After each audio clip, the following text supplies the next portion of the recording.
Hello दोस्तों, स्वागत है आपका स्टैंड विद बिंदास सिब में। आज फिर से हम आपके लिए ऊर्जा लेके आए हैं, जिसका टॉपिक है जीवन का सूत्र। गति रहेगी 80 वर्ड पर मिनट। डिक्टेशन स्टार्ट होगी 5 सेकंड बाद।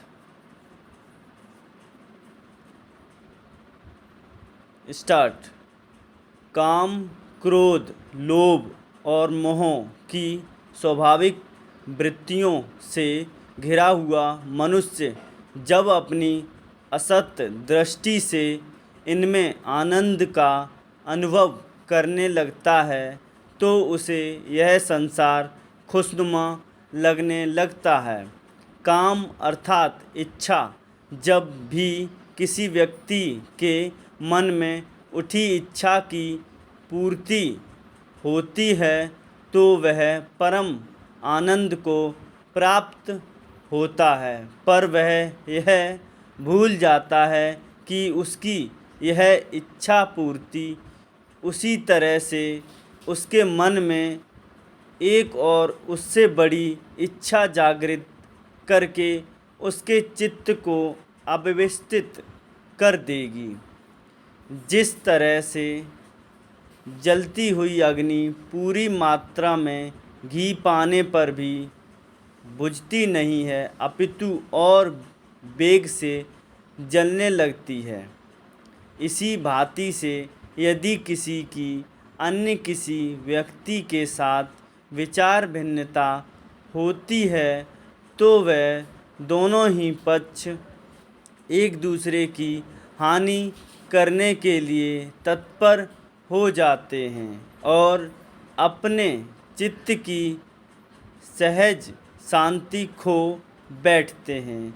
इस स्थिति में जिसकी हानि होती है वह तो दुखी होता ही है, जो लाभ में रहता है वह भी हारे हुए पक्ष की ओर से आने वाली संभावित प्रतिक्रिया से हरदम चिंता में डूबा रहता है।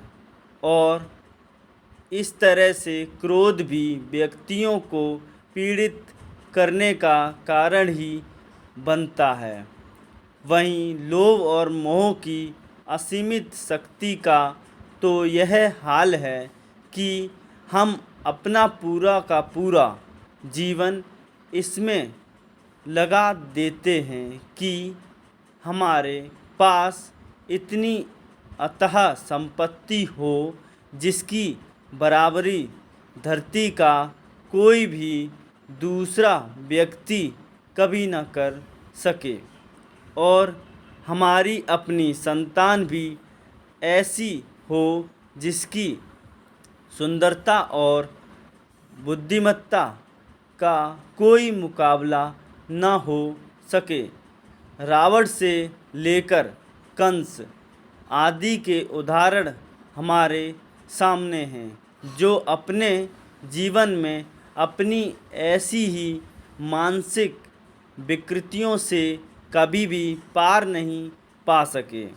हमें स्पष्ट रूप से यह जान लेना चाहिए कि ऊपर से ललित और आकर्षक दिखने वाला यह जगत अंत में हमारे लिए सुख का नहीं अपितु दुख और पीड़ा देने का ही कारण बनता है। इसलिए विज्ञजन कहते हैं कि यहाँ हमें पद्म पत्र की तरह निरपेक्ष भाव से रहकर अपना जीवन व्यतीत करना चाहिए। उसी से सुख की स्थायी अनुभूति संभव है। यह ऊर्जा का शॉर्टेन वर्जन है। जो लेटर आपको बनाना ना आए वो आप यहाँ से देख के बना सकते हैं, वीडियो को पॉज करके। और हमारे चैनल को लाइक, शेयर एंड सब्सक्राइब करना ना भूलें दोस्तों। थैंक यू दोस्तों।